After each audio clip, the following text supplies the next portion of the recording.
Thank you very much for that, Akshay. My name is Prince Sharma. I am the CEO and founder of OrgEvo Consulting. Our mission is to help develop India by supporting MSMEs, and we do that by providing them, consulting services. And we mainly focus on developing the skill set of people. We develop organized business capabilities, and we also help them grow their capital through different type of consulting interventions. Yeah. So I've spent around 15 years in this field in learning and development, organizational development.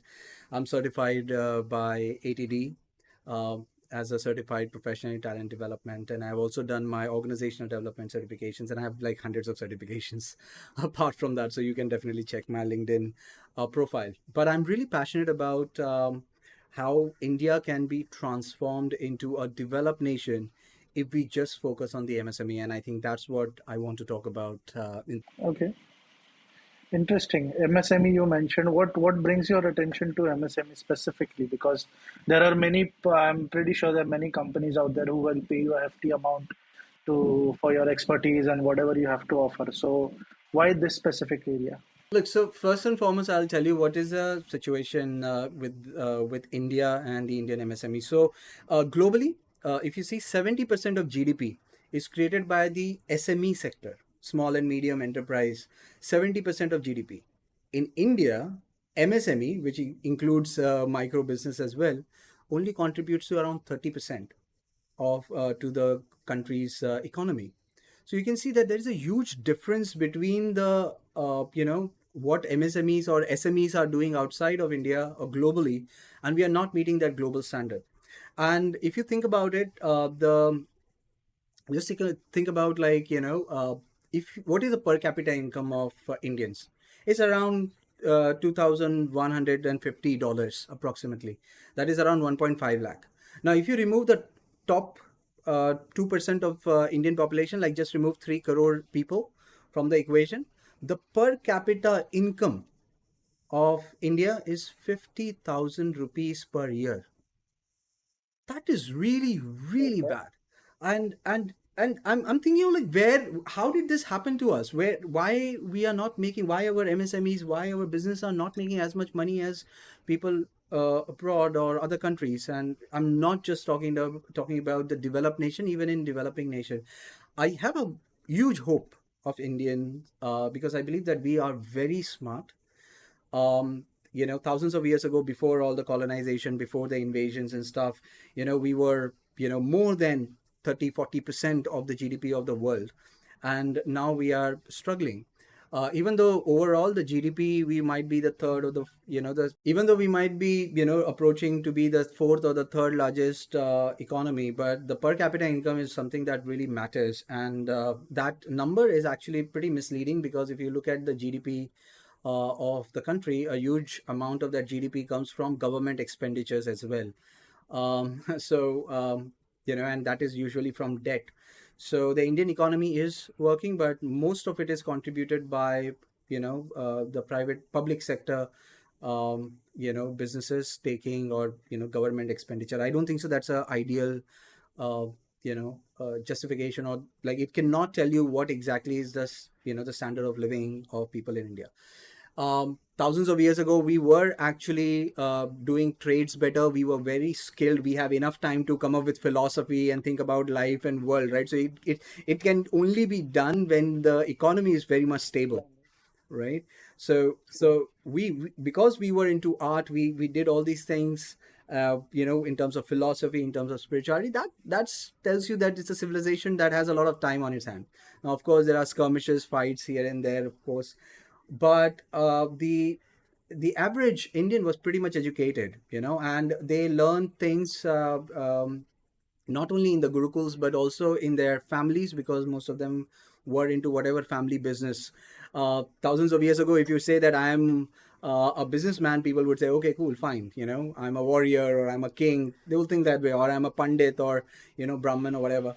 But Yeah, now, very hmm, interesting how you put it that way. So, as the topic that we are catering to today is how the impact of efficient human process intervention. how does that sit into in that timeline, if you would say, like, so as you said that there was training from gurukuls and from families. I think this we are used to this process, but maybe over a period of time across multiple, all the incidences that have happened in the past centuries have eventually made us forget those things. And maybe somewhere down the line, AI has flattened that ground for everybody, right? Yeah, you're And you're absolutely looking right. at today's time.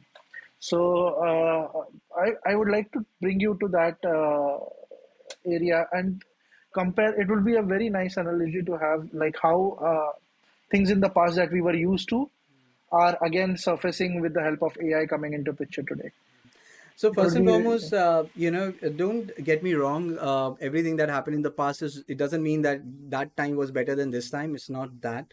I'm not talking about that, but I'm just talking about from a point of view of the human potential and the business potential that we had. There is no denying that our business potential was very high because we had a huge chunk of global GDP under our belt.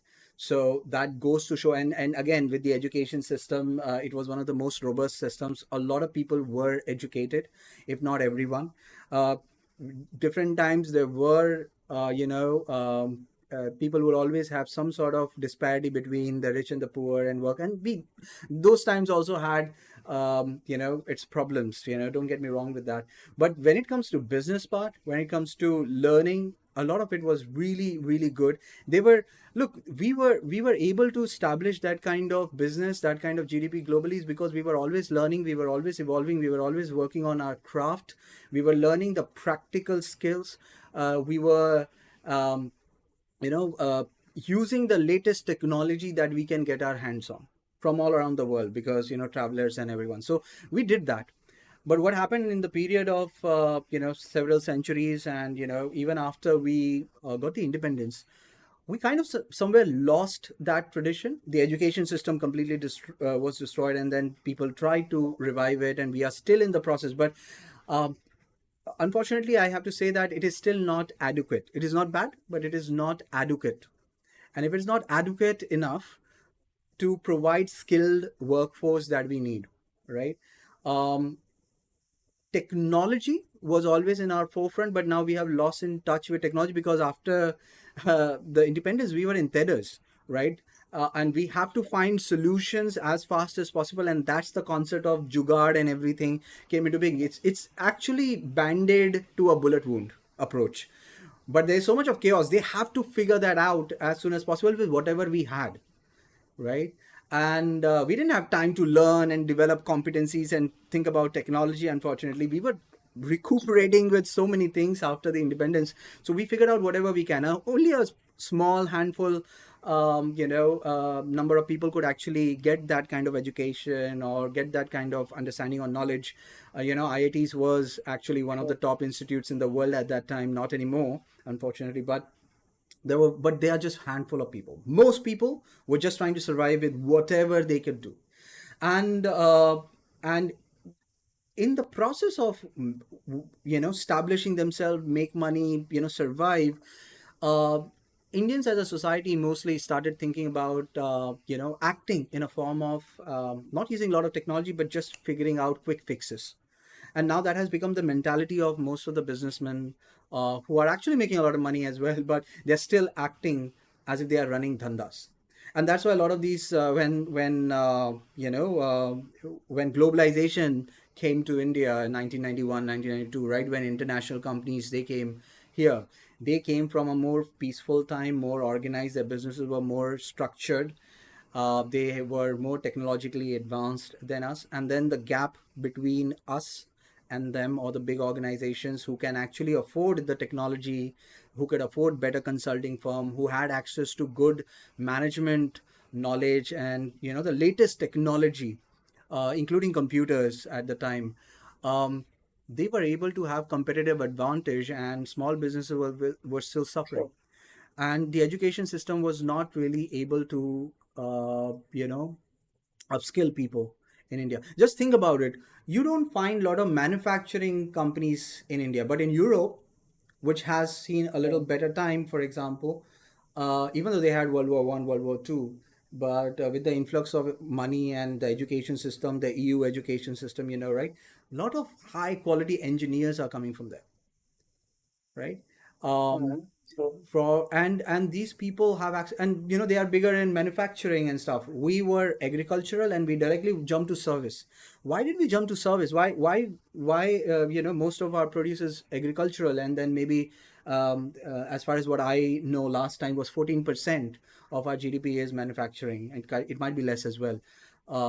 It is changing now, but it is the last time I checked, it was just 14%. Service industry provides 50% of our GDP. And now I'm just thinking, like, how is that even happening? Half of GDP coming from service industry. Usually people transition from agriculture to manufacturing to service. But here's the thing, if you want to move from just like what China did, from agricultural to manufacturing, and maybe a little bit of into service, why did we skip that part? The reason we skipped that part, this is my opinion, I might be wrong, I'm not an expert in this, but so far what I understand is that it is because of the internet. you know Education, high quality education on practical skills like manufacturing, like electronics, those kind of stuff. You need high quality education, and it is not easily accessible to people, right? And the education system was not equipped enough to provide that kind of education to people. But when internet came, you can still learn a lot of things. Like, I learned English online. I learned everything I have learned online. I learned consulting online. I learned, learning and development online. A lot of coders. I've seen people who come out of engineering, even BTech, into computer science and all. They come out and they say, I don't feel like a computer engineer. I don't feel like an engineer after graduating from this college. But then they learned stuff online. And then, one of our co-founders, Jigar Sharma as well, right? He also learned everything on his own, online, the entire, Cisco internet and all. So I think Indians are very smart. They were not able to get the kind of education on, in the education system, but that didn't stop them, and they learned even more complex things because they had access to it, because we had laptops, we had internet, and we also have mobile phone now. So that's why the top IT people or professionals are from India and surrounding areas, because the necessity made them that. That wasn't the case in the past, but it is the case right now.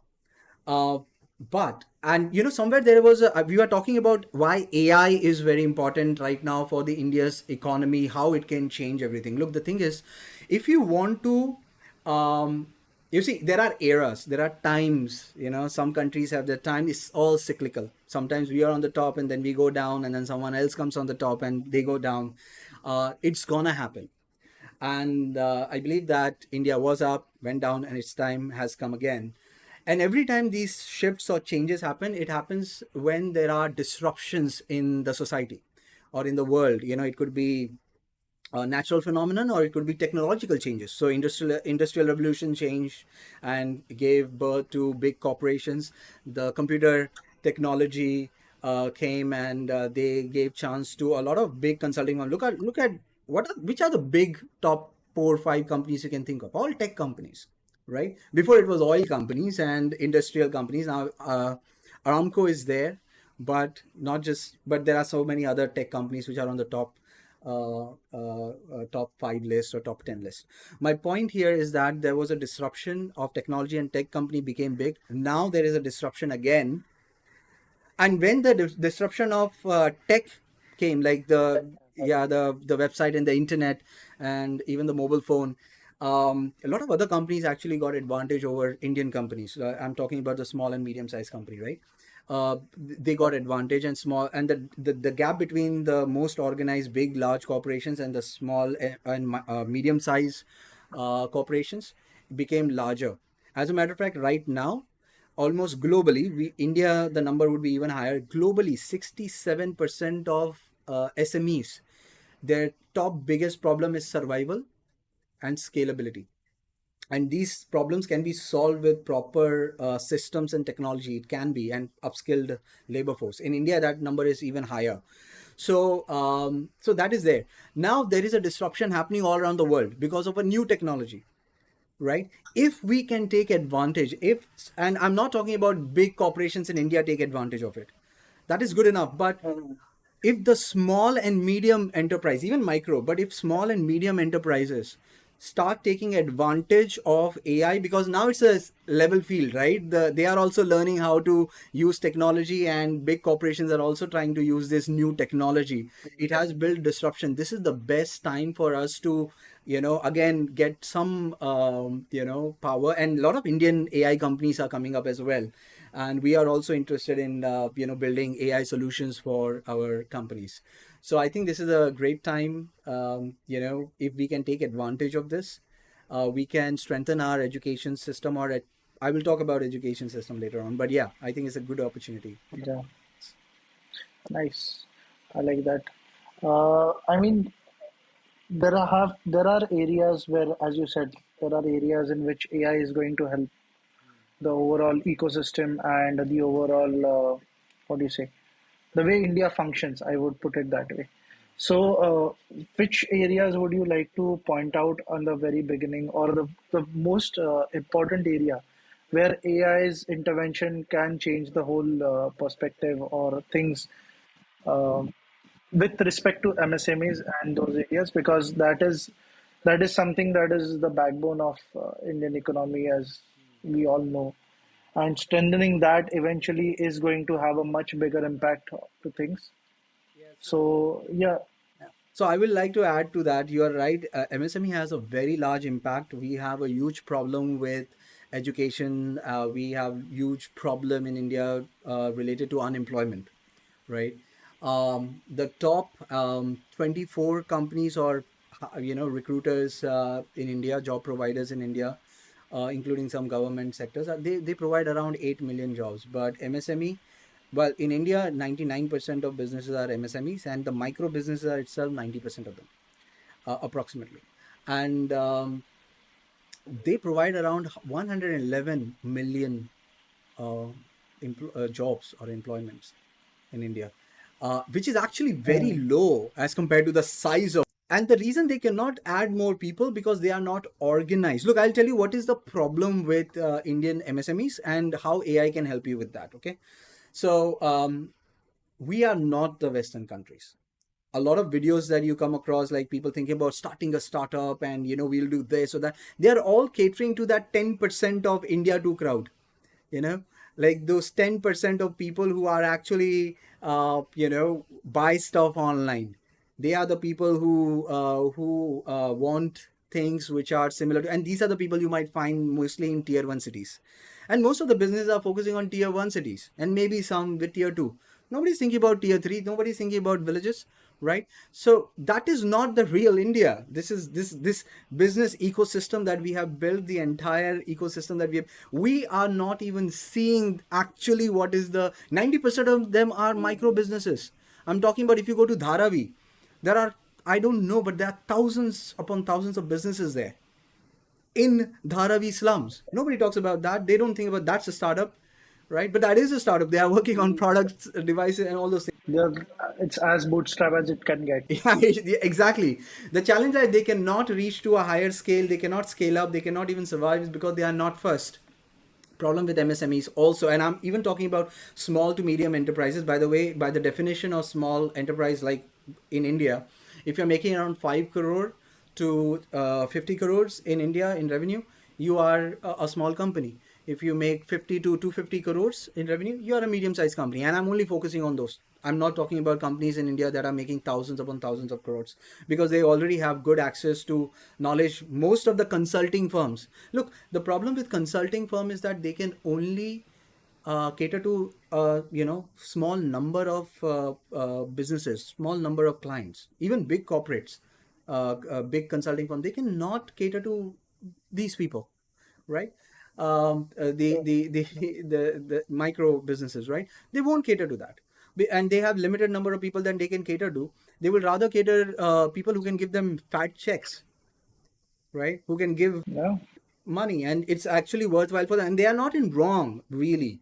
For longest of time, this support that a lot of small and medium sized business, I have spoken to a lot of people, business owners who are in small and medium as well, right? They are making 100, 200 crores, 250 crores, or even more, 500 crores, but they are not organized. They don't have the skill set. They cannot scale.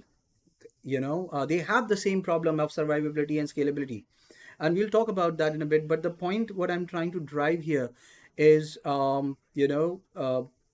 we need to give support to these people. If we end up supporting these people, they will automatically develop India. Just imagine if you go to a I don't know, a grocery shop in a village, and then this guy is using a computer doing his taxes and managing his inventory. You won't see that right now. We won't see that right now, but the learning curve is kind of in terms of hardware, it has reached. In terms of network, it has reached. In terms of adaptation, it has happened. But the skill set that are required to do it is still not there. That is the I mean, I would number really one like to reason. envision that anywhere I go, I don't have to carry cash. Any tier three say, place I go, I can simply go there without an hesitation or not have to think about carrying cash. But it's a I mean, today everyone will argue कि गए हैं क्या गाँव में. I mean, I have a home in the village, and I know how things function there. Till date, it is still the same. Yes, there is UPI, but the adaptation is not. And the all the AI and all the things that have been talked about haven't changed a thing in their life yet. Look, so I'll tell you, farmers in Western countries, they have these amazing machinery to do farming, right? But you will see still farmers in India using the basic machinery. Who still use sickle, yeah, Yeah, basic they tools use and stuff. sickle, right? So You go to infrastructure building development. They have such a huge kind of technology for building good infrastructures, building buildings. With how they process concrete and all. And if you see some parts in India, or most of the part in India, you will still find women and old people or whatever people carrying cement or bricks on their yeah, head yeah, and going around, that's true. right? So that, and this thing has always been there, apparently. The different levels of civilizations have coexisted simultaneously. Just imagine, like, Yeah, we still have yeah, Adivasis living in Andaman and Nicobar, and even in India. So yeah. different technology. India lives in multiple timelines at the same time. Yeah, yeah, and you are, I think So that's absolutely right.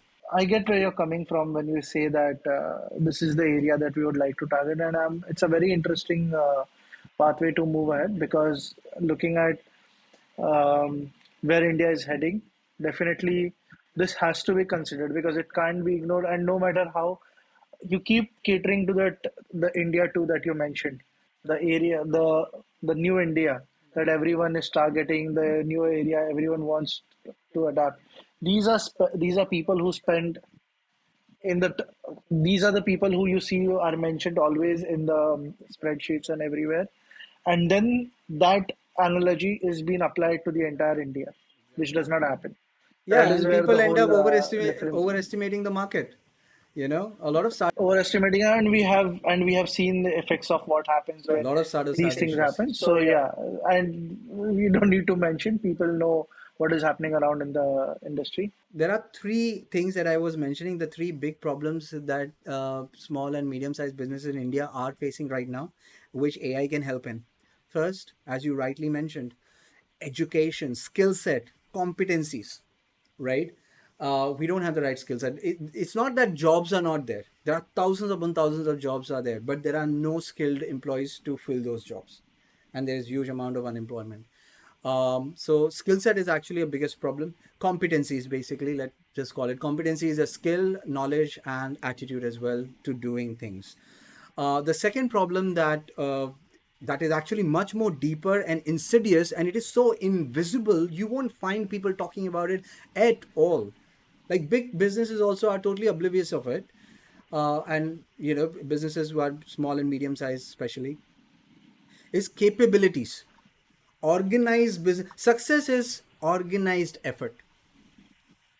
You have to build systems. Business is a system. Business is an organism, right? It's a living, breathing organism, evolving in with every interaction it has with its environment, which is the market and the competitors and the vendors and all. It's an ever evolving system. But if you want to develop yourself, if you want to be successful yourself as a person, as a human being, You don't think about how I can how we change the world, or you don't spend a lot of time just reacting to the world. You work on yourself.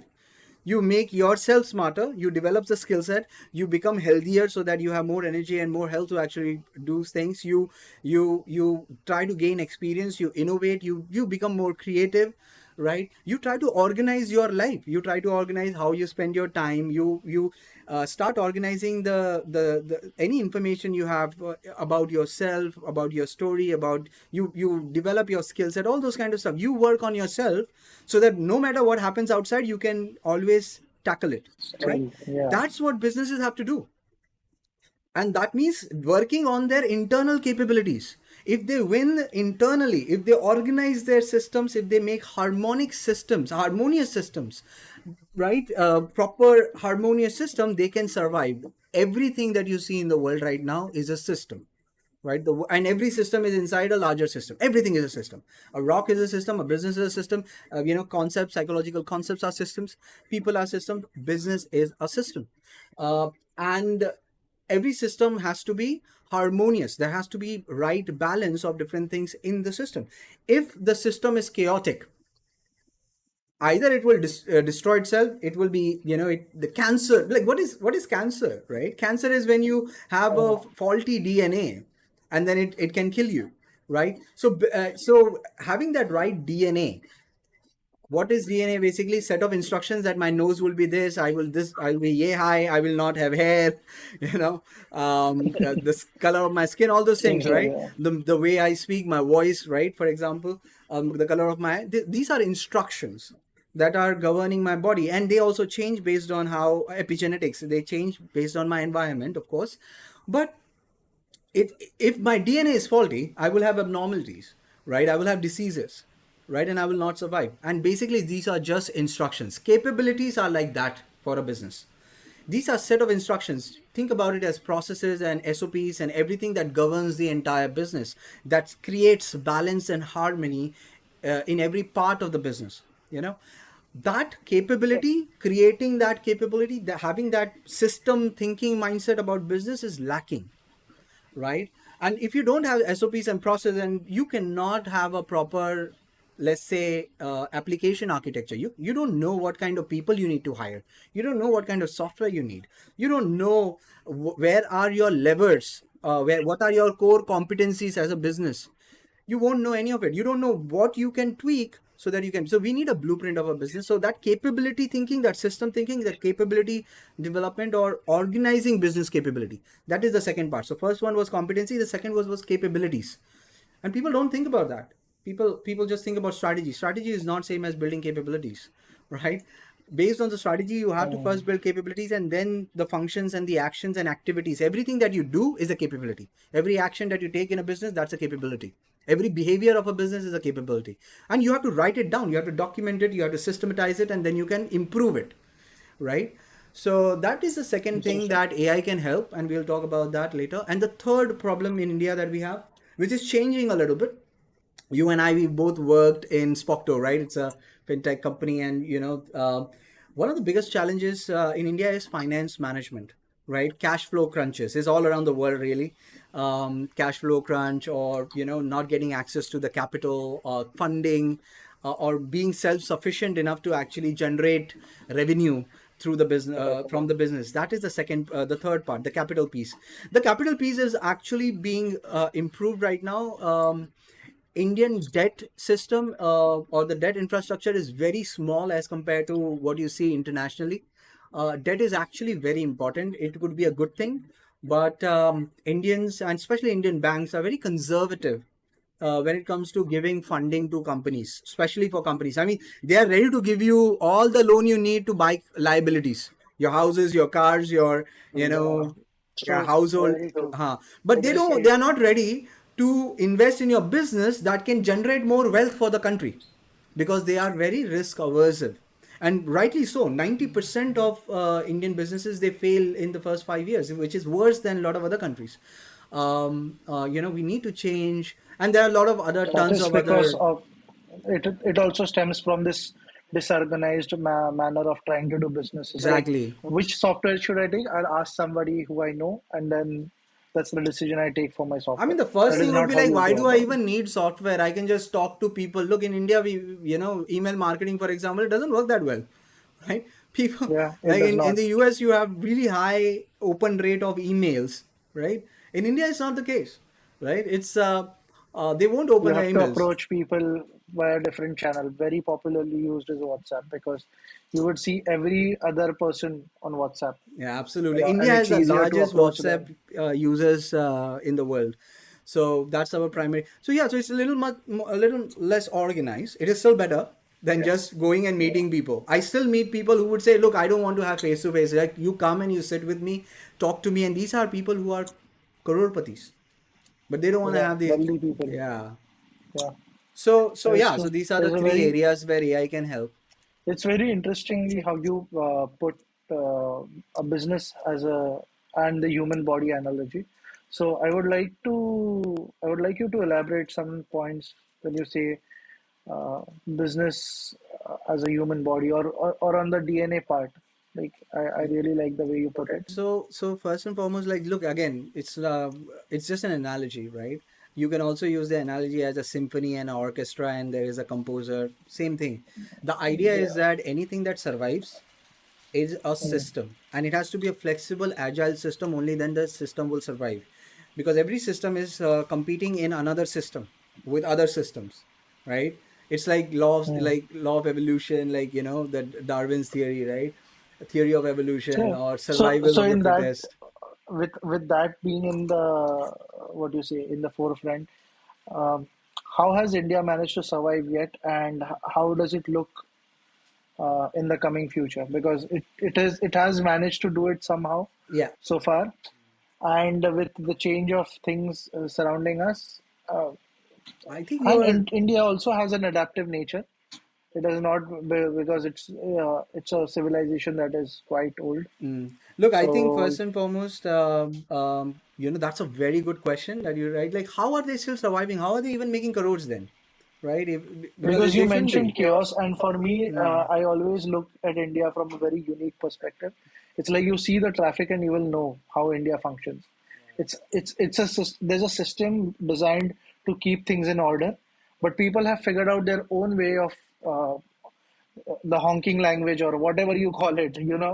They have still figured out it's a chaotic method, but it still works. Yeah, here's the thing, okay? Um, Even if you don't consciously create a system or organize your business, if your business has survived long enough, there is already a system there.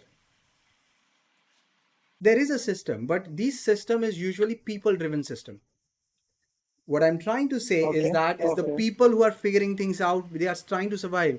There is no systems in a business. Like most businesses, if you want to scale up, they have to be system driven businesses. But most businesses in India are people driven businesses. People driven. okay, And look at okay. the lifestyle now. Everyone is reacting. Everyone is always, trying to be very agile. There is so much of competition, and it's very tough. It's very tough if you don't have things in Mhm. order. If you don't have system to automate things, then it's people who are automating these things. It's behaviors that are being reinforced over and over again. So even in a most unorganized business, there is some sort of hidden system. Somehow it Okay, survived. okay. Somehow it survived. And we don't give luck its due credit, but a huge amount of thing comes from luck, because if you have thousands of systems trying to figure things out, some will obviously survive, right? If you Okay, have, interesting way to right? put it. Yeah, Yeah, if you. there's the one that works because we live in Mumbai and we know how the train system works. But there's a very different kind of a system that is an underlined system that works in within the train, that only Mumbaikars will be able to point out, like what happens in the peak hours, what happens in the silent hours, and how do you get down. Like some stations are very it's an underlined system. It was never designed by the railway. It was just people driven, and these people keep changing, but the system does not change. It's a very interesting way it it it to look at it. it's an inertia of things, so once there is a chaos, somehow if people don't consciously do it, somehow somewhere it will just balance itself somewhere. But here's the thing, there is still harmony in that unorderly complex thing. There is still harmony that has sustained, that's why it is still there. If that harmony is broken, this thing will not be working. But here's a question: is it good enough? Will it allow us to scale? Will it allow us to give that high quality of living that we can have? It will not. You know, it's like, you're in a prison, and I'm not saying India is a prison. I'm just giving an example. When you are, say, for example, if you get, like you and I, we haven't been in a lockup, but wherever you go, you go to, say, school. We human beings are not like meant to be in school or even offices. We are Yeah, animals. yeah, We're animals. But true. somehow or the other, we just adapt and learn, and it just becomes a part of us, and we are just acting the way the system is created. Some people go in, some people go out, but the system still remains, and it evolves with time as well. And it has sustained for so long. So, but is it a good system? Maybe not, right? The thing is that if you want to really scale and survive, for MSME to scale and survive, these systems should be first and foremost seeable, visible. They should be able to see it on a canvas somewhere, like like a flow chart or like a mind map or something. They have to see that capability architecture of their entire business, which is not there right now. It's there in their head, and that's why they are just dealing with Yeah, information, yeah. right? So there is a hidden system. If you just put that system out of people's head and put it on a visible place, now you can see a system properly. Then you can define or decide, what, maybe these are the inefficiencies of the system. These are the things that I need to change. These are the things that I can improve. This is not effective, that can be effective. So this is the approach of building better system. Even if, and then you can evolve. But if you don't have the Mhm. a blueprint of the system that you are a part of, or the system that runs your entire business, and you have system for everything, unknowingly you have it, and it's in your head, it's in your employees head somewhere. It's Yeah. unsaid tacit It, understanding. that is why most of the time I feel there are few employees who are irreplaceable within an organization, and you always wonder, acha wo purana hai. People take care of all those, but the actual fact is that the person holds a very important piece of information that drives the business. That is the reason why he's still there in the system. If But it it is was not well system driven. documented he and he did not create like a proper SOP and all. It's all in his head, because he's it's all in his head, yeah, because and that's his leverage against whatever. so yeah, so So they managed to do it, because if it is surviving, it will survive, because there is some harmony. That's why we are still here. Some systems are there, but they are not robust system. Times will change. It already did so many times, like we could not maintain it. That's why invasions and colonization was so easy. That's why small businesses were not able to compete, or medium businesses were not able to compete with more organized businesses. They have access to more data, more information, they can process it, better insights. We couldn't do it. So even though you have system, it doesn't mean that you can survive indefinitely. The system, if it does not improve, it will break down. Same it way will a break down. business, when, because the world is changing, and if the business don't evolve, their systems and all, it will break down. As you mentioned, since there, if there's no harmony, the way I could imagine it was, for example, if this is my if this is my body is like an organization, and if I have a wound somewhere, my body is gonna automatically produce WBCs, my temperature is gonna go up, and all that is going to happen. But if I don't have a system in place, and if I don't have a system, for example, I don't have the eyes to see the wound, or the responsiveness to stimulate, to feel the wound and understand that there's something wrong with me, I will simply will I'll be oblivious to the fact that why is my temperature going? Why do I have a fever? Why is this thing? Then it will come to a point where I have to amputate my limb, but I still don't have a understanding of why this is happening to me, and that is how eventually the whole system collapsed. So that is what I could imagine when you said that. That's a very good point. Let So me come back to that just a little bit again. So you rightly said. So your IT system or IT infrastructure, how the data has been, passed on throughout the organization, is the key. Just like the way when you have wound, your nervous system is actually taking care of it. So the parasympathetic, sympathetic nervous systems are the part. The nerves are the things which are, which is the IT, if I want to say, in a business. HR is like an endocrine system, I would say, because hormones, the emotions and feelings and the climate and the culture is driven by the hormones in the body. So the HR is kind of taking care of all the cells. Cells are like your people, organs are like your departments, right? yeah, So HR is the endocrine system in that case. It also transmits information, but it also takes care of the entire, it's a large organism. So it actually, uh, That's why it's harmonious, as we said. Yeah. yeah.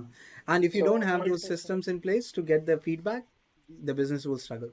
if I have to take care of this body in the best way possible, I have to build a resilient system, as you mentioned, and that is going to take care of things. And then you can be rest assured. Then what if you have reached a point of that efficiency within your system?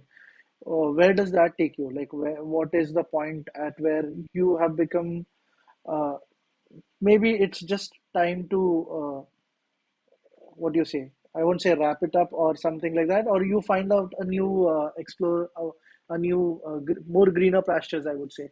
Yeah, yeah, absolutely. So I think when your organization doesn't need you anymore, or the leadership thing, it's a self-organizing organization. It's self-managing Okay. teams. They have a culture of knowledge management. They have a culture of learning and development, upskilling themselves. They have a culture of setting goals and performance-driven way. These are the same thing that we also have, right? If you want to be successful, you need to have goals. You have to upskill Yeah. yourself. You need to keep, build habits, good habits, right? And it becomes automatic, right? Same way you have to build SOPs and processes that are ever evolving, changing. They learn from the environment. A lot of consulting firms, they are focused mainly on outside things here, what the market is doing, what the changes are there in the political environment. And dude, first, what are the new technologies are coming up? Like, first you have to think internally whether you are robust or not. And if you are robust enough internally, you're developing, you're being agile, you're improving, and it becomes automatic. The improvement also become automatic. This becomes a dynamic self-improving system. Then it is now, you don't have to work on that business anymore. You can find something else to do, build some other. Businessman or entrepreneur's job is to create business, or when I say create business, is create a self-sustaining, ever-evolving systems. That's what the job is. And then you can put the right people and it will grow and all those kind of stuff. From this angle, I see how you might look at the whole. As you said, you would like to contribute heavily on India's economic growth, and why you chose MSMEs as your area, because that is the place where you would. Because if that is robust enough, that system becomes self-correcting, and that system continues to evolve, learn, and everything that you mentioned. It It's has to evolve. India cannot be developed if MSMEs are not focused on. But that's it. If India has to evolve, if India needs to develop, it has to develop the competencies, capabilities, and the capital access for MSMEs. Without that, it's not going to happen. And you can create a lot of infrastructure for that and all those kind of stuff. But and most importantly, the competency and the capability part. If it's not there, it's not going to work.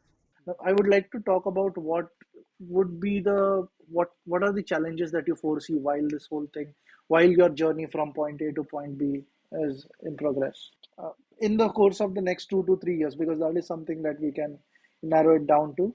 Look, I think I'll talk about like because the AI is now emerging and how people can actually use AI to solve these three Yeah. problems. Especially the first two. The third one, there are a lot of companies already doing it. The capital from the point of funding. A lot of people are now more cognizant. Even government policies are improving a little bit to support small businesses. Banks are also becoming more approachable for funding. There are more people becoming investors in businesses, even though there are. It's not ideal yet, but it's happening. Um, but let me talk from a point of view of the capability and competencies point. Okay, so first and foremost, education system. Well, we personally don't have access to this, but if you think about it, when did you learn most of your skills? While were you when you were at work, right? Yeah, completely. I mean, especially uh, that was the only time when I could use some really usable skills, like some things that those skills which I use till date. So yeah.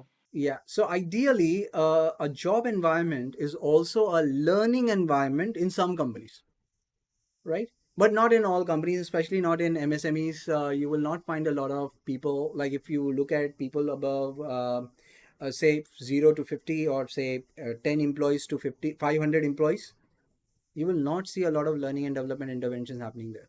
There are some people between 500 to 1000 employee size company, they do some sort of learning and development intervention. But I am into this learning and development consulting business as well. This is my second business in learning and development, right? There I have noticed that most businesses who are about 1000 or even 10,000, that is where most of the consulting jobs you will find as a learning and development consultant, as a trainer, as an educator. So big businesses know this, that you have to train your people. The idea is that the small businesses should also, first of all, realize the importance of it. They have always kept learning and development in a back burner, and that is a huge mistake, because they think that first and foremost is first very expensive, and if people just leave, then what's the point? Dude, even if they leave, first and foremost, you have to accept the responsibility that now as a business, I'm not just a business, I'm also an educational institution. It's my job. If I want to change the country's future, I have to create opportunities for my employees to learn, right? So if MSME started thinking about organized way of training their employees, learning becomes accessible to so many people. But they can't do it because first they don't have time, and most of the time they haven't created the proper capability, so they don't even know what to really train. So they just want people who can train. But if you have proper knowledge management system, if you have write down all those things, and if education's cost or the training cost is low, then they are ready to invest in it. Yeah. So how do you, and the thing is that most of the time their focus is always, when you are small or medium size or even micro, focus is always on money. Focus is always on sales and getting customers on the product and stuff. They don't have the bandwidth mentally. I don't blame them. They don't have the bandwidth mentally, or the skill set, or the perception, in perspective in how the training and everything works. They don't even have most of the time training teams and all that upskill people on different skills. We as a consultant have to find out cheaper way to provide high quality training to people and get rid of the entire hassle of doing and conducting and coordinating training on their behalf. It was very difficult to create training programs in the past, but now with AI, I have created courses with AI, which are video courses, and they are pretty long, and it's all AI generated. A lot of content can be polished. A lot of research, when you're creating content, a lot of time goes into researching. A lot of time goes into organizing the content, editing the content, right? But like in OrgEvo, we have created our own custom AIs, wherein we have trained the AI on how we create the instructional design, how the content should be structured, what is the fastest way, what are the most important things that a training should cover, how do you make it more interactive. A lot of research, a lot of organizing time, it's cut down by half. So something that used to take a long time, now it takes even shorter time. And in future, you will have um, more robust AI e-learning authoring tools. And we are also working on our own e-learning authoring tools, wherein learning would be much more faster, because we will be able to create simulations AI-powered simulations, at a very low rate, at a very low cost. And simulations are obviously way better than videos, and videos are better than your books, but you process information differently with videos. But practical skills, simulations can really help you with that a lot. And if you can just democratize the new technology using AI, create new technology that can improve the speed at which you create training content, and the amount that you spend on creating content, and the effort that goes into creating training content, really really good quality training content, right? I'm not talking about you just saw some presentation and you read some book, or you saw some videos and you create a training presentation. No, creating, it's instructional designing. You have to know how instructional designing works. You have to have insight into educational psychology. It's a very deep field. Education has been taken very lightly. Creating training content has been taken very lightly in India. There's a lot that goes into it. But once you have learned and you have created systems around it, and you have integrated how AI can improve the process of it, you cannot expect AI to create your entire content. It will not create good quality content. So you have to create the right content, but organizing it, converting it into different things, that can be done. It can be faster. So AI gives an opportunity to content creators, trainers, training consultancies to create, content economically and quickly. And if they have that access, they should actually reduce their costs, especially for MSMEs. You know, a lot of companies, they are still using these things, but they will still charge high because that's the normal rate. You have to change that. You have to focus on economy of scale in India. Quality can come later. There is a small segment of Indians who focus on quality, but if you want to develop India as a whole, look, these people who focus on quality, they are already exiting India. There's so many millionaires exiting Yeah, India, right? Y- like, who's that's gonna and who's gonna take care of, so it's very sad, it's very sad. And I don't want to be one of those people, really. I had opportunities to go, but I didn't. I didn't. I don't want to. And anyway, so my point is that education, uh, converting, so like the way OrgEvo does things, we believe that business offices, workspace are actually learning places.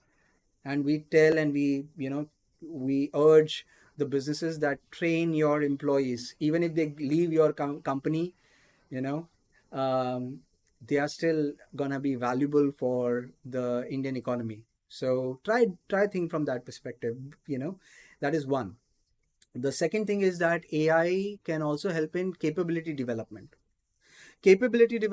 Why I say that? Look, I'm not expecting MSMEs to start using AI in their business, because they are not skilled enough most of the time.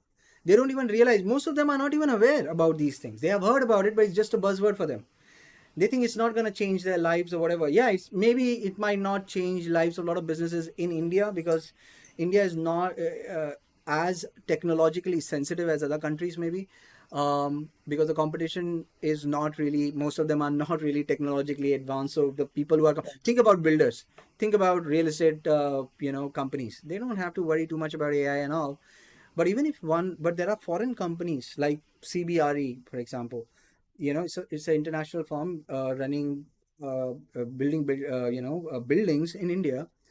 They are using AI to fullest potential. If you don't do it, they're gonna leverage, and they're gonna have more. They have already have going to better create an insight. invisible market force, which will eventually. Yeah, they have insights. They have better insights. They can produce high quality IoT devices. They have better data management systems. They have data scientists working for them. They are using AI as chatbot. They are using AI to create virtual reality simulations of their projects. Small businesses might not be able to do that. And this is for everything, right? So if you're thinking about implementing AI in MSMEs, I'm not talking about like MSMEs should actually start thinking about it. They will not. They don't have that need. Nobody around them is doing it, right? But they don't realize that there are still big fishes that they don't have access to, and they are already doing it. Big companies, they are already doing it, and if they don't figure that out, it won't work. So I urge the consulting firms were only focusing on small number of clients, because that is only the way that it would make consulting feasible and they could survive. But now with AI, they can commoditize consulting to a greater degree. They can systematize the entire process. They can find where AI can fit in. Like in ours, we only cater to MSMEs, and the only way we can survive is because we know where are the wastages in our entire value chain delivery. We know these wastages, and we find out whether AI can be leveraged in it. So our process of delivering high quality results for our customers have increased. As a matter of fact, we have got even higher quality of service than other consulting firms, because we have AI with us. Because research is easy to do.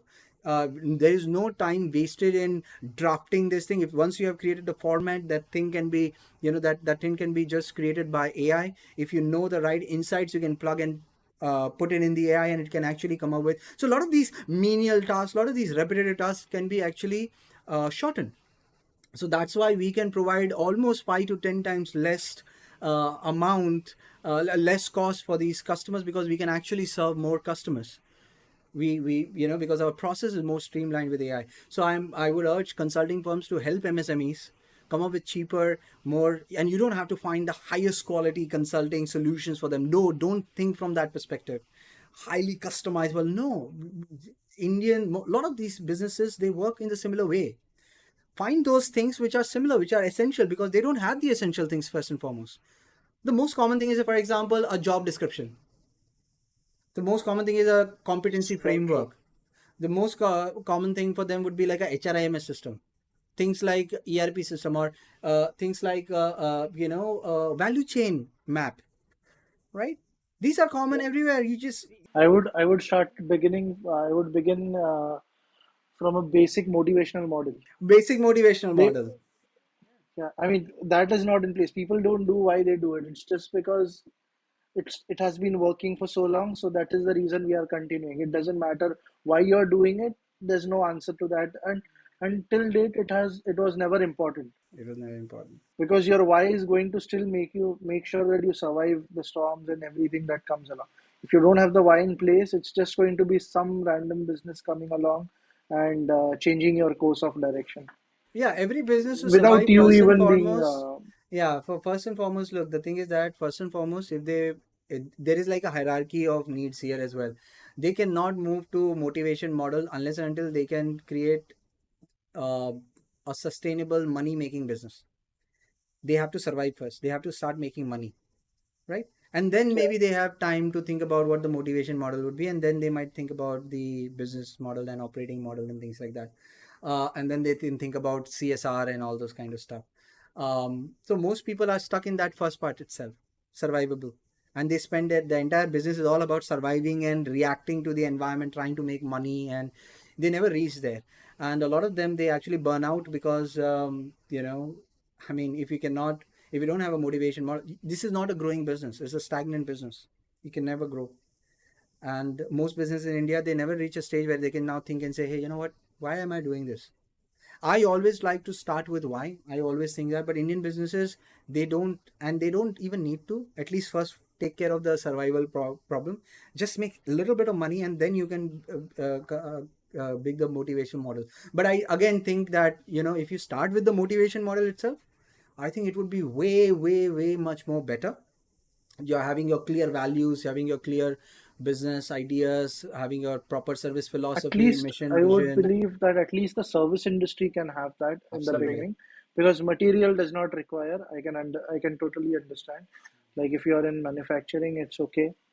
Uh, it's there's a demand and I'm supplying. That motivation is enough for you to survive in the market, I would say. But if you are a service driven business, I think having a purpose for why you are providing a particular service helps because it gives you a longer vision.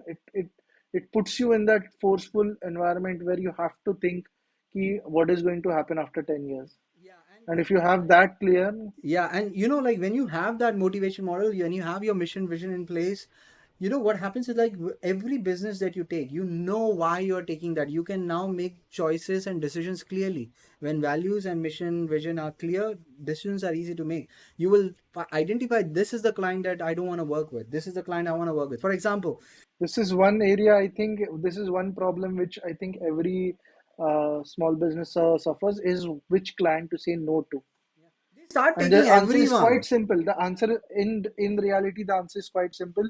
The one who does not match with who does not resonate with my vision and mission is who I don't serve. But And the since that is values. not defined, I am always put in a situation where I have to say yes to a particular client, and my entire survival of my business is based on serving that one particular client who's going to. And the answer is always, and the defensive answer is always like, it's making me money, so I have no complaints. But it's only a matter of fact that one day You that cannot the scale. There client is no decides vision to. anymore. Look, the thing is that if you have a clear idea, and then that if I take this client in, and if I'm serving this client, the capabilities that I will develop, the competencies I will develop, is gonna take me to in that direction where I want to go, right? Hmm. So having that, but like it's like the shiny object syndrome. You just end up looking Yeah, for glass pieces, forgetting that diamond, that ultimate goal. So yeah, every client that you're serving should take you towards your vision, and if you don't have towards that, you. you will not be able to make the right decisions. If you don't have clear values also for the business, what you're trying to, how you gonna do business, you can actually end up taking wrong clients, and it's first and foremost, it's gonna be very painful. It's gonna be headache, and you will keep working in the business, but the business is not moving anywhere Not because yours you're anyway. completely Yeah. driven by the client's vision, not your own. right? And that is why it is very important to have a clear motivation model, I guess, at the beginning, so that there is a developmental process that you can define. At least I would say a very simple motivational model. For example, if I am a very small food outlet, uh, let's go very what do you say, basic here, where it's just a tailor, or for example, and if I have a motivational model where I say ki within 2 to 3 years I would like to be the best in whatever I'm selling, whatever product is. One simple thing, it can be as simple as a shawarma, for example. Let's put it that way. A vision for being the best in the city is good enough for me to drive to progress from that corner store to actually buying a store with a sitting in there, and trying to build every good experience and every feedback. You would always take the feedback positively because you'll think, okay, if I do this, it's adding, and then that direction, it takes you to a much better place, right?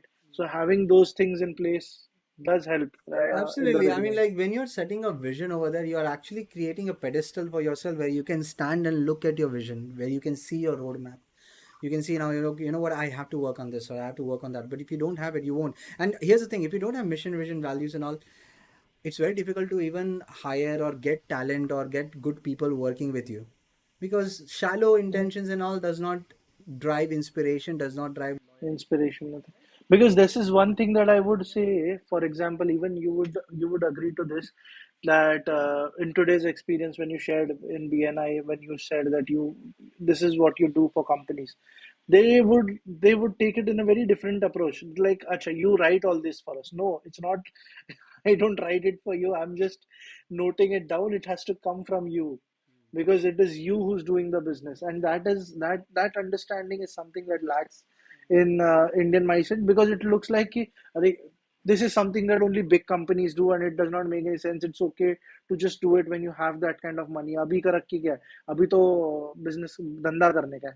Yeah, but I think, So there is some truth to it. Doing all these things, there is a time for it. Okay, I totally agree. But it is not the time that most companies think it is. It is always before what they are thinking it is. yeah, Where the timing is not after you are big. No, no, this is something that you have to do. As a matter of fact, if you have more than 12 people in your company, you have to start doing this. You have to you have start to training start them. You have doing to it. start creating business capability, because the larger it gets, it will be very difficult to do change. More difficult to map it out. Yeah.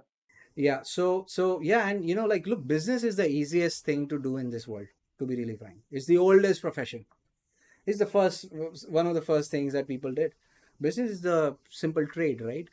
It's the oldest profession in the world, but why is it so complicated? The reason it is complicated because the world has become very complicated. The amount of data, the amount of information now in the world has become business very, very complicated, and you cannot do it without computers and Excel sheets and all to actually be competitive. But now I will tell you something interesting. With the help of AI, now it's going to be even more complicated, because the data is growing exponentially. The world is becoming so complex that human intelligence will not be enough to make right decisions. It will not be enough to drive the right strategy. You have to have a very complex, and big companies are already doing it. They have really complex data management system. They have data infrastructure. They have data scientists. The big data, it's there, it's been there, and they are processing Yeah. that big data to draw get that insights, because the technology is making that happen. But it's going to go so big that it cannot be understood by humans anymore. It has to be delivered. No point of using Tableau or business Power BI tool. You can't. It is way much more. You need AI to actually process that amount of information. So the way the process or the data would be is gonna, yeah. So that has become complicated. The way to predict things in India or in the world actually has become very volatile. Very difficult to predict things. Very difficult to predict demand forecasting. Very difficult to predict your cost structure. Very difficult. And a lot of small businesses and MSMEs, they don't even think about these things, and they think it doesn't affect them. It does.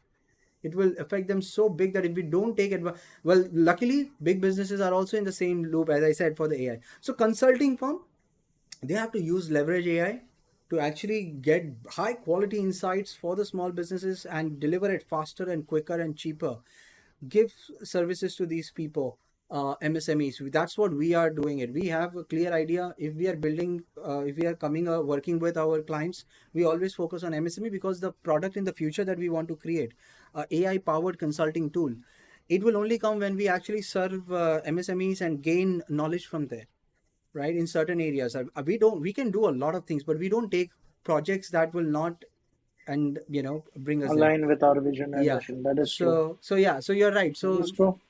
yeah, consulting firm has to think about how they can do it, and it doesn't have to be perfect, it has to This be good enough. that's it has to be good enough. That is true because that is something that works in our market, and there has to be this one thing that has to be there when service industry is serving India as a market is they have to come up with a gateway innovation. Very nice. I would say. Absolutely right. I would like you to mention that uh, because the adaptation that India does is very incremental, and it has to be verified in a group, or at least the accessible group which they have, and it has to be quick to adapt, not much of a hassle, very easily doable and stuff. So yeah, I mean, how what would you add That's to this point? that's a very very valuable point, and that is the mindset that I want all of these entrepreneurs to take in. If you're a new businessman, or you want to be a businessman, you want to come up with new technology to develop India, don't try to copy the stuff that is happening in the US or the other developed nation. Don't try to do that, right? Look, there are a lot of I don't know if you know this. So in Shark Tank, there was this video of this guy called Jugadu Kamlesh. Now, Jugadu Kamlesh, he actually basically created a pesticide spraying system on a cycle. Okay, and he just created a product there. It was a total jugaad, right? But look, here's the thing: the technology is already there. Way better technology, way more, much more powerful, and all those things. But people don't want that. The farmers will not go for that. This thing was cheaper, quick to make, and he understood that how farmers will actually use it because it's simple for them. They will do it. Another one that I like, the innovation, that was a very good innovation again. Look, if you want to do manage your finance, if you want to organize small businesses or micro businesses, there was this innovative calculator that they came up with. This calculator, look, in grocery shops, in villages or tier 2 tier 3 cities, even in our tier 1 cities, a lot of these grocery shops, they don't have computers to manage their income expense. They use a diary to find out what is income. And they then there was khata book as well, but again the adoption of khata book was a little difficult because it was still a little bit more complicated. It's the most simplified things. Like for you and I, it will be like there is nothing, there is no technology, but for them it is a lot of work. It's out of their behavior. They don't do that, right? That's not in their behavior to track everything in khata book, unless they want to remember who they gave money to, right? So the adoption is not that high again in that. But this guy, he came up with a calculator. Now even if they don't, they have a mobile phone, they don't use a computer, but they have mobile phone, but even then they use a calculator They'll for still everything, continue. right? So they use calculator for everything. Now he just added a button, say income and expense. So when they are adding things, no, it does not track your inventory. It does not tell you exactly what product was sold. If you have that information, then you will know which is a fast moving product and all. Luckily, Indians are smart enough to actually just guess it, like, okay, this thing actually is moving faster than the other one, so they will order Yeah. it. But not precise data, so that they cannot predict how much would be the profit or anything. They don't have those things. They don't have those scanners like a DMart or a Big Bazaar would have for every product, that will actually go to a system that they can then analyze and find out which is the product that's moving more. They don't do that. But that adoption would be easier. That is easier because they anyways they are used to making calculators. They're using calculators. They just have to, even if they can see on their mobile phone that, hey, this was my income and this was my expense. I think that's the beginning. These are the gateway services. These Then there can be one person like the one who's actually putting the income and expenses. There then can be a layer of people who are more technologically advanced, maybe the next generation of the same guy, who is putting a more formalized structure to it. Like this expense was this was this, or that. That can be there can be. So India has to consider two generations, and there and the technology that, yeah, I mean, it's a way to look at it, right? But yeah, Both you're can right. be You're considered. absolutely right. But I'll tell you something very, very positive about the Indian demographic advantage that we have. So a lot of young people are there in India, right? I think 65% of Indian population is less than 35 years. Um, I have spoken to, I go to all these networking events and, expos and stuff. And I talk about like we convert dhanda into business. And there are so many young kids who are like, I don't know, 20, mid 20s maybe, or even teenagers, right? Late teenagers, right? Young adults. They are coming to me and say, you know what, my dad has this business, my uncle has a business, but it is like a dhanda. I want to convert it into a business. Now they are already thinking from a point of, uh, being more formal, being more organized. And you know why that is happening? Because first and foremost, this is the right time for doing this, because we have now they have access to internet, a lot of Indian speaking population. There are a lot of influencers, even people speaking in Hindi as well, creating good quality content about how to do business properly, not just motivation stuff, like literally how do you do it step by Actually step, doing, yeah, actual tech, what actual actually is a knowledge, business. right? Actual skills, actual knowledge, actual methodologies, not motivation stuff or business coaching or I don't know, whatever. It's not that. We actual training, actual MBA stuff that actually works. You don't have to. And here's the thing: you don't have to learn everything. You just have to know few fundamental things about business, and you can actually work on that. So you don't have to go and do MBA or whatever, but you have to understand how the business fundamentally works. Try to see into matrix, how the people mind work, how the economy works, and things like that. But anyway, so they are coming up with that. So there are a lot of influencers in social media. Like this video is also going online. Like there are people who are actually creating that content, making people aware of them. Young people have access to mobile phones. Internet is everywhere, right? And even if you are trying to capture small businesses, MSMEs, everyone, almost like 65% of people in India have mobile phone, right? I mean, I think not 65%, I think 600 million people plus, and that is just the recorded one. I think it's more than that. But 600 million people definitely have mobile phone. That is almost 40% of the population, right? So they do have mobile phones, smart devices, and it's getting more and more accessible. Hopefully it can get more accessible. They will have access to internet. Then when you're coming up with these technology, incremental technology, don't think about creating computer based softwares or for laptops or for computers. Start thinking creating Has to be a apps for mobile first, mobile especially first. when you want to focus on MSME. Look, this guy might not be able to, I've seen a lot of these people who are really rich, but they are still unorganized. They still have a business unorganized. They don't know how to use computer. They don't know how to use Excel, right? They still use, whatever, but they all know how to use phone. Not to that extreme level, but they can use phone. If you can make something really, really simple, rudimentary for this will work more.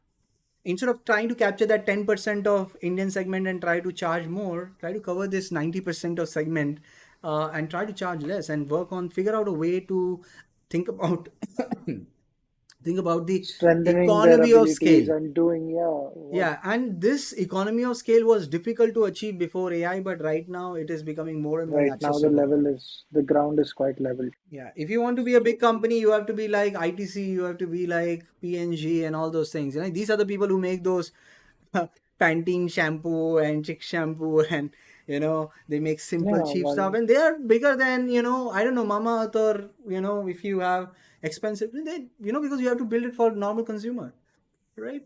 So think from that perspective, and that will not only help you to grow, it will also develop India. So incremental technology very is interesting. where entrepreneurs, I think future entrepreneurs should start thinking. And this is also the time, because nationalism and patriotism is actually moving a lot in people. They have realized that we have to do something for India. So this is the right time to and the best part is the government also wants to support it, no matter which government it is. They would want to look good. It's natural tendency for government to do that. Government was not there on social media in the past, but right now they are working on their image a lot, right? So if they can show that they have helped businesses, who have improved education in India, improve employment chances in India, skill development, technology, and even AI, government is ready to spend money on that. So you have some support from them. Interesting. That would be something that most of the listeners would be interested in knowing, like what the government has to offer and how this whole thing. But then it still has to come from a sense of understanding that why am I doing this? This has to come from there. Once that is set in motion, rest everything automatically will start falling into place. I think it is still not easy. Look, the thing is that, as I said, business is actually easy. The world has become complex, but there is another problem with humans, and it is inherent with humans. Um, we are very bad in predicting. Our expectations are always wrong. The way we predict, the way we analyze things, we have a lot of blind side. We make plans, but these plans will always fail. So to be successful, it's always an iterative process. You have to fail multiple times. You have to. As a failure is a part of it. It's an iterative process. Even if you have a clear idea of what your business is or what you need to do, if you are lucky, and I stress on that, if you're lucky, maybe things will fall in place. You have the right mindset. You're attracted at whatever. Things will fall in place, and you will get lucky because you look. Here's the thing: out of 100 people, one or two people will get lucky by default. Another problem, we were talking about the capital part, right? So let me just talk a little bit about the capital part as well here, but and I connected with luck. Here's the thing, okay? Out of 100 companies, they start making, they start their business together, for example. There would be few companies, they will start making money in the first 6 months or first 12 months. When they build their money in the first 6 months, first 12 months, they now got validation. The team morale is very high, and they are high energy, all those things, and they attract better results later on. And they attract, so they are already on a momentum that is difficult to stop. And most of the time it could be any of these companies. There's a hindsight bias that this company became because this how smart that idea was. Only after they are successful you will say that that idea made them successful. If they fail, the same people would say that that exact same idea made them a failure. There's literally no way to know how you can guarantee success or failure. There are very few markers. You can just have some good things that you can do. There are few things that you can do, but you have to always know that luck also plays a lot of role. But it doesn't mean that you cannot be lucky. There's a way that you can become lucky. You can have that idea. So one of the main reason businesses fail because cash flow crunch.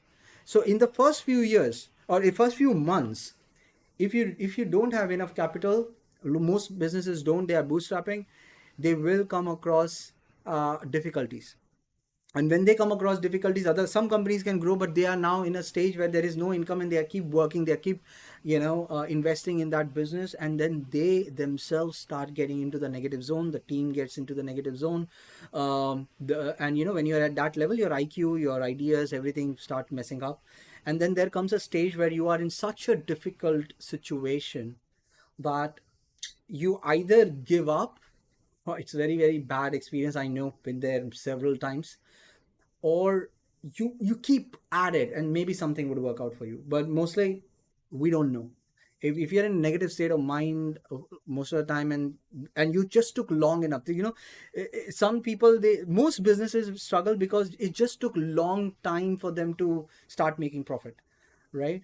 And some people just get lucky, they just literally get lucky out of nowhere, they just got it, maybe they attracted it, maybe something was good as well, but it's just happening. And there will always be some companies who would always get lucky. Out of 10 people, one or two, 100 people, one or two people would always get lucky. Okay. There's one theory that I would like to talk about when we are talking about luck, as we are on the topic, is luck. There's a red car theory. I don't know. I have heard this while consuming some random content somewhere. So it's a red car theory that says. So the theory is basically, if I ask you how many red cars have you seen, for example, if I call you over to my house and on the way, after coming home, I ask you how many red cars have you seen along the way, you'll be like, yeah, ek do or whatever, maybe or something, because it made no sense to you. It might be in your peripheral vision. But if I tell you that to every red car that you mention, I am going to pay you 1,000 rupees or 10,000 rupees for that matter. Now, every red car that you will come across, you might even note down the number plate of that car. I'm just saying. you know, just to be sure that you get that. Now, when you're looking out for something, you know, in terms of luck, I'm saying when you're looking out for luck, that you have done everything that needs to be done, and you have done everything right, and now only luck has to play its part. That is a time when luck will play its part. That's my belief. Like, you have to be 100% sure of what you are doing is right, where you are heading is right. All your, as you mentioned, capabilities, competencies, everything is in the right direction, and then it's just you have done your 100%. Yeah. Now it's luck's part to play. Yeah. In that situation, your chances of getting lucky is much better than Yeah, I mean, you have to, if you keep improving yourself, if you keep trying and you're failing, you're trying, you're failing, some of the other time, look, even if I don't think about luck as well, but if you are keep improving yourself, if you keep developing your business and business systems, knowledge of the business, if you keep developing the knowledge base of your business, you keep working towards that, and you're keep being agile, nimble, adapting, evolving with every iterations, every failure, you have achieved some good results, right? So if you say, for example, your task was like, I want to make X amount of money, you had this plan, you worked on it, the plan failed. But when you were working on the plans, you were not able to do all five things maybe that was necessary, all five key results that was necessary to achieve that plan. You did three. Now when you create another plan, these three are now part of your capabilities. These are something that you have already done. On the basis of that, you will keep moving towards, and every time you're failing, you're develop, it's a compounding effect. You keep making better, and so the idea is like love favors the brave. That means, you have to be brave enough, you have to be bold enough to keep failing and keep moving forward. And that also means that you have to survive, taking survivable risk. I'm not saying just taking crazy risk, because if you cannot survive, and a lot of people actually don't take survivable risk. It's a concept from the psychology of money, right? So yeah, I mean, that's how the capital part is. So making sure that when you start a business, immediately jump into how you can make money, create a minimal viable product, start making getting some traction in your product. That is the best way. And I'll tell you, it's a very mindset kind of thing. When you start building a business and you start feeling and realizing that you're making money from your business, somehow something shifts. You're no more a normal person. You're a person who's an entrepreneur who makes money from the business. That becomes a part of your identity, and that also has a huge role. So yeah, mindset also plays. But this video or this podcast is not about that. Yeah. yeah, interesting. There's one. So as failure, you mentioned failure. So I would say, it's your library of failure that will define your success. Yeah, Let's I say, mean, I think it's a I very mean simple the thing. Just are you ready to fail and survive 10 times or 9 times at least? Because I think it's a good number. If you fail 9 times, the 10th time will be a charm. But for most people, fortunately, it is way before that. For me, I don't know how many times I've failed in so many small businesses that was never, I never privatize it. But Mhm. two were like a proper business, so two failures, and then technically this would be the third business that I'm running. So I know what I'm talking about. Yeah, Yeah, yeah, because they those businesses must have had a huge contribution to what you have absolutely. established today. Yeah, the So first time yeah, when I it's like a failed, collection of your yeah. failures and your learnings from those failures, because failures, just a failure means nothing if you haven't learned anything from it. So yeah. I learned that, well, the first time the main business failed, I realized that I was trying to do everything on my own, and I realized, and I tried to get some help, but it didn't help.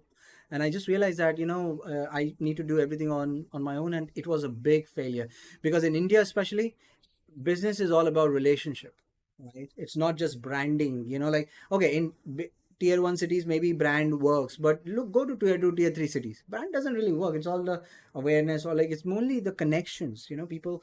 And this is the oldest trick in business. Your net worth is as big as your network, right? So you have to network, you have to, and this is true even today. But I was an introverted person. I didn't really care about building long lasting relationship, and it actually backfired. The next time I failed, I realized that the marketing and sales was really important, and I didn't have the skill set for it. I can build businesses. You give me an idea, I will build a business around it. But then business survives on key partners and customers. Right? So not just that, right? Yeah. So those two things were always a difficult thing. I'm a technical guy in that sense. I can build business systems and everything, strategies and everything. But then you need network. You need to get vendors. You need to get key partners. You need to get channel partners. And you need to get customers. You have to be good in marketing. You have to be good in communicating and things like that. And you have to be a good sales closer. So those systems you can build, but then you still need those competencies, right? So yeah, so then I realized Yeah. this time the first thing I did was I tried to find the best team I could, get the right people in, get the wrong people out as soon as possible, and that's very important. But yeah, nationalism is eventually, because that is, I think that is a soul binding force that is required for India to excel right now.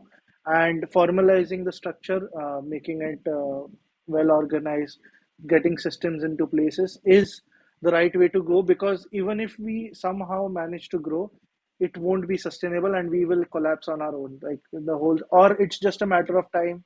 Someone will look at it as an opportunity and reap the benefits of what we will struggle so hard to achieve.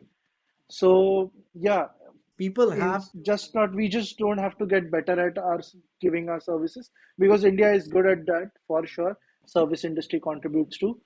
So India is good at servicing. We are smart It's just people. that We they have have to be. exceptionally smart people in India. Yeah.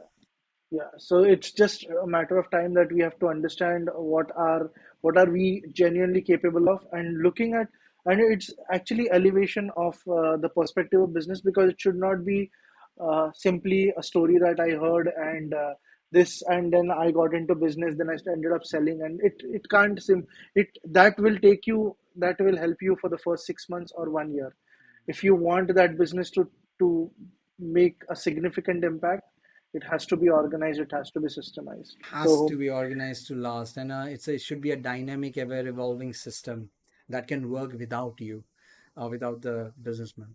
Yeah, if I yeah, have to Prince, say, so how would you, what would be your last keynote to our viewers, I and think. what should they expect from us in the coming future podcasts or future videos that we will create? Like first and foremost, like what I want to end with this note, that if you are a new entrepreneur, if you're a startup, if you're coming up with thinking about new ideas, start thinking from a point of view not on the small bunch of people like serving them. Try to think about 90% of India, because that's there, right? 65% of them are in villages. Start thinking from there, that perspective. Start creating incremental technology for them using AI. The pace is that, if you want to create a prototype of anything, it was very difficult in the past, but now it is way much more easier. Learn it. Learn it's not that rocket, it's not rocket science. It's making applications and solutions from AI is less difficult than creating just any software. It is easier. So that has created a level field even for the programmers, entry level programmers. They don't have to have many years of experience. They can actually write good codes. So take advantage of that. Start thinking from that perspective. If you're a consulting firm, or if you want to help, if you have this business where you help businesses, start focusing on small businesses. Start creating simple solutions. Start creating solutions on the mobile phone instead of just on laptop, right? Start thinking from that perspective. Start thinking not on quality. I know some people would say quality is most important. That is the Western narrative. That is the Japanese narrative. In India, it's the economy of scale. It has to be good enough, and with iteration it will actually improve. Good enough, fast moving, economy of scale kind of services, products. Focus on that, focus on the main need like that, and I think that would work. And it was not possible in the past, but with AI you can make it feasible. You can make it happen. So I think that is the point that I want to drive. And there's the entire idea of this podcast, Dhanda to Business, is all about giving you the actual skills, knowledge, and mindset that you can apply practically in your business. I mean, literally, we will talk about all the models that you don't find a lot of the content over there. India is a different country. Most of the views that people have about how a business should be run is tinted or tainted by the Western influences on social media and other places.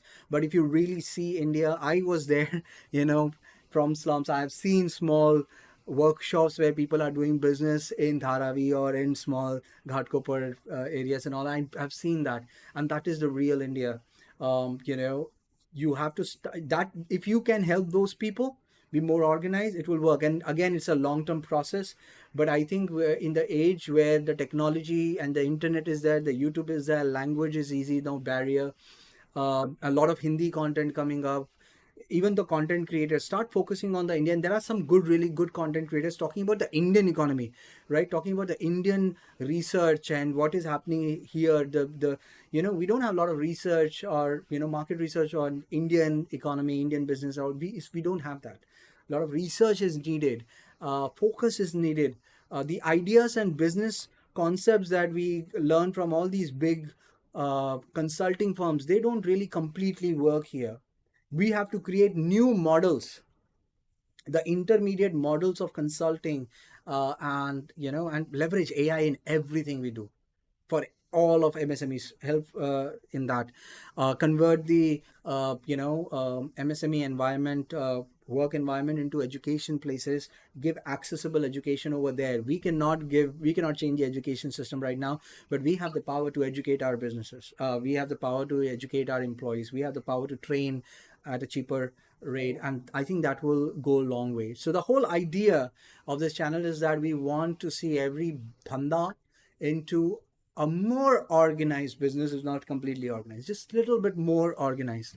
And we will try to actually have this channel wherein we just spoke, I think, out of habit in English. We will try to inculcate a lot of Hindi in it, right? So my Hindi is not really that great, but हम हिंदी भी डालेंगे ताकि वो accessible हो लोगों के लिए. So complex data Then, in Hindi. so I think it would be a good idea when we are actually talking about things uh, in detail, like each point, so that it's understood and exposed to a larger audience. But yeah, this today is our first recording Podcast. session, and I hope yeah, we have done. This would be a marker of our improvement. Let's see how we The feedback for this. improvement in, yeah. So yeah, that's pretty much it. We would end this session here and see you in the next one. Yeah, thank you very much. Bye bye. See you in the Bye. next one. Bye, guys.